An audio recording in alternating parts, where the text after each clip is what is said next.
Hi friends, it's Rabbi Briskin with a thought for Shabbat.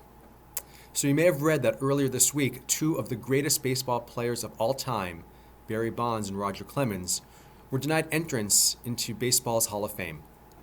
The Baseball Writers of America Association are the voters who determine who gets in and who doesn't. Despite two of the most storied careers in baseball history with many on-the-field records between them, both were denied because of their use of performance-enhancing drugs during the later part of their career, as well as demonstrating a lack of contrition or responsibility. If they were judged only by their statistical achievements, they would be in first ballot Hall of Famers, but they're also being judged by their character. Now, the merits of the decision by the baseball writers is not what I want to explore this week, but rather, I want to look at this news through the lens of Torah. You see, this week's Torah portion called Mishpatim begins to articulate the other 603 mitzvot that God commanded the Israelites to uphold, adding to the 10 that were given last week when God gave Moses the 10 commandments on Mount Sinai. These 613 mitzvot in all have guided and governed the Jewish community for thousands of years. One mitzvah in particular is germane to this week's Torah portion. The medieval rabbinic commentator known as the Ramban, Nachmanides, views this entire portion as an extension of the 10th commandment, you shall not covet. Rabbi Harold Kushner teaches, to obey this commandment, do not covet, properly, we need to know what we are entitled to and what belongs to our neighbor.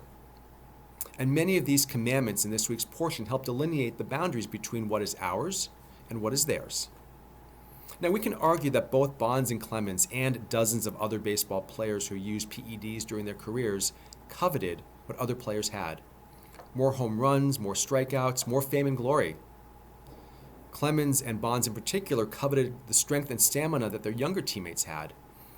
PEDs enabled them to continue playing at a high level well after most athletes' on-the-field production steadily decreases, especially after they turn 40, unless, of course, your name is Tom Brady.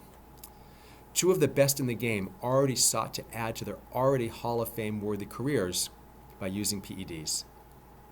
They went beyond the boundaries of fair play and equity on the playing field, and furthermore, their public denials and, quote, misremembering, as Clemens once said, tarnished their careers and their character. They had what was theirs already, and they wanted more from others. They were covetous. Torah and mitzvot help us to delineate what is ours and what is theirs, and places boundaries between them. Torah, especially in this week's portion, creates laws that help maintain equity, fairness, and parity in society.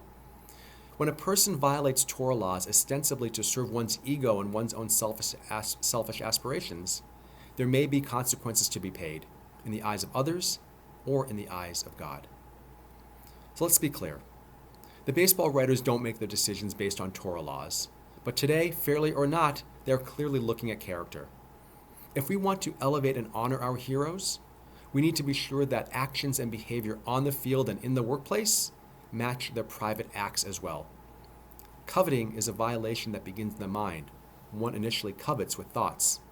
It's when one acts on those thoughts that boundaries and rules are broken.